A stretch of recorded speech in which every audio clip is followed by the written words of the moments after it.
Salam sejahtera bagi kita semua. Assalamualaikum warahmatullahi wabarakatuh. Perkenalkan, nama saya Amelia Wikestin dan saya adalah mahasiswa PJJ Komunikasi di Universitas Sibar Asia. Hari ini kita akan membahas sebuah tema yang sangat penting, yaitu memahami komunikasi. Dalam presentasi kali ini, kita akan mengeksplorasi berbagai aspek komunikasi yang menarik. Berikut adalah poin-poin yang akan kita bahas. Yang pertama, pengertian komunikasi dan contoh komunikasi.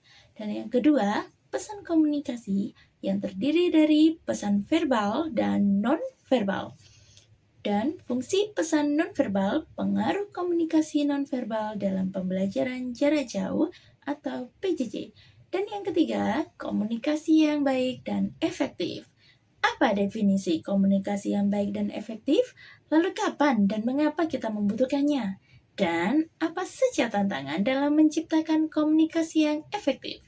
Dan yang terakhir, keempat, kesimpulan dari materi. Mari kita mulai perjalanan kita untuk memahami bagaimana komunikasi berfungsi dalam kehidupan sehari-hari. Pertama-tama, apa sih pengertian komunikasi? Komunikasi adalah proses pertukaran informasi, ide, atau perasaan antara dua orang atau lebih. Proses ini bisa terjadi melalui berbagai saluran seperti lisan, tulisan, atau isyarat. Sebagai contoh, seperti yang dilakukan oleh teman saya ini. Betty sedang berbicara kepada Nindi saat hari libur kerja. Nindi mendengarkan cerita Betty.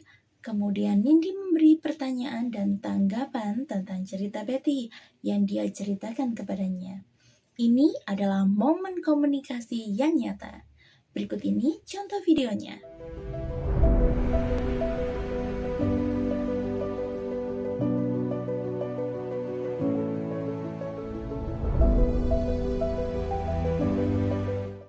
Tahukah kamu, pesan komunikasi dapat dibagi menjadi dua kategori, yaitu verbal dan non-verbal. Sekarang, mari kita fokus kepada pesan non-verbal. Pesan non-verbal adalah sebuah bentuk komunikasi yang tidak menggunakan kata-kata. Ini mencakup ekspresi wajah, gerakan tubuh, dan tatapan mata. Seperti video ini, ketika seseorang berpapasan di jalan, mereka saling tersenyum. Mereka menyampaikan perasaan ramah tanpa harus mengucapkan sepatah kata pun.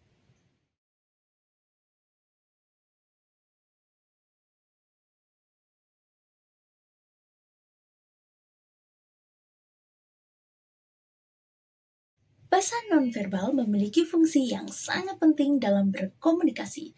Sebagai contoh, teman saya yang sedang bergurau dan tertawa bersama. Dari video tersebut, kita bisa mengerti. Pertama, pesan nonverbal dapat memperkuat apa yang kita katakan secara verbal. Yang kedua, ia juga menjadi cara yang efektif untuk menyampaikan emosi seperti kegembiraan atau kesedihan kita.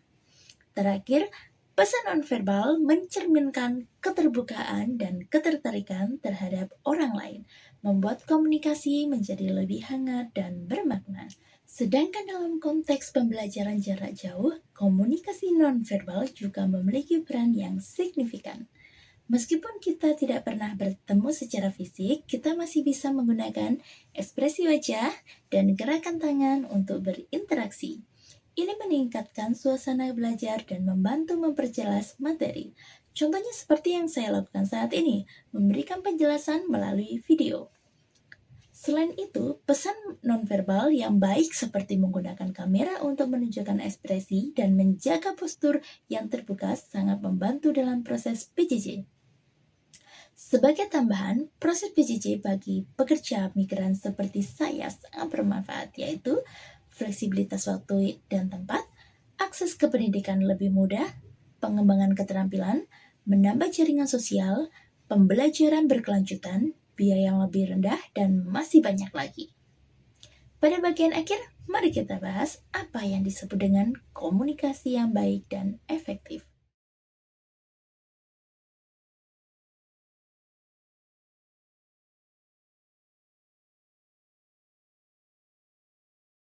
Seperti yang kita lihat dalam video yang saya lampirkan sebelumnya, kita dapat menarik kesimpulan bahwa komunikasi yang baik dan efektif terjadi saat pesan disampaikan dengan cara yang jelas dan dapat dipahami oleh penerima.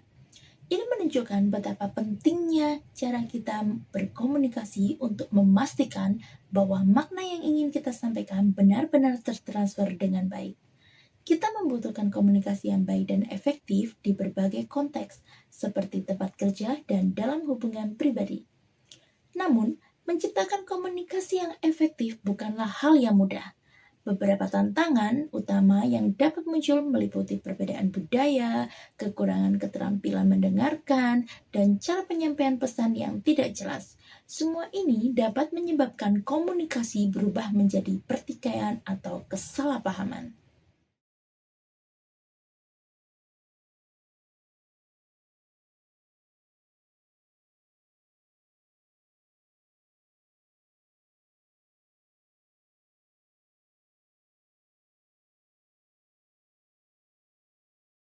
Dari video yang saya lampirkan sebelumnya, bisa kita pahami tantangan terbesar untuk menciptakan komunikasi yang baik dan efektif adalah yang pertama, perbedaan budaya dan gaya komunikasi.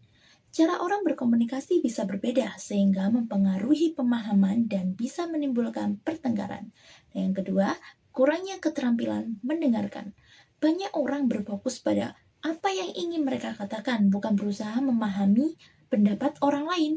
Dan yang ketiga, penyampaian pesan yang tidak jelas. Pesan yang ambigu atau tidak berstruktur dapat menghambat komunikasi yang efektif. Kesimpulan presentasi ini membahas tentang pentingnya komunikasi, terutama dalam konteks pesan verbal dan non-verbal. Komunikasi yang baik dan efektif sangat penting dalam berbagai aspek kehidupan, termasuk di lingkungan kerja, pendidikan, dan hubungan pribadi. Meskipun banyak tantangan yang dihadapi, langkah-langkah yang tepat dapat diambil untuk meningkatkan kualitas komunikasi di berbagai situasi. Demikian pembahasan kita mengenai komunikasi. Saya harap informasi ini memberi wawasan yang berguna dan membantu Anda meningkatkan keterampilan berkomunikasi. Terima kasih telah menyaksikan dan selamat berkomunikasi dengan lebih baik. Saya Aminah Yukestin. Salam sejahtera bagi kita semua. Wassalamualaikum warahmatullahi wabarakatuh. Salam komunikasi.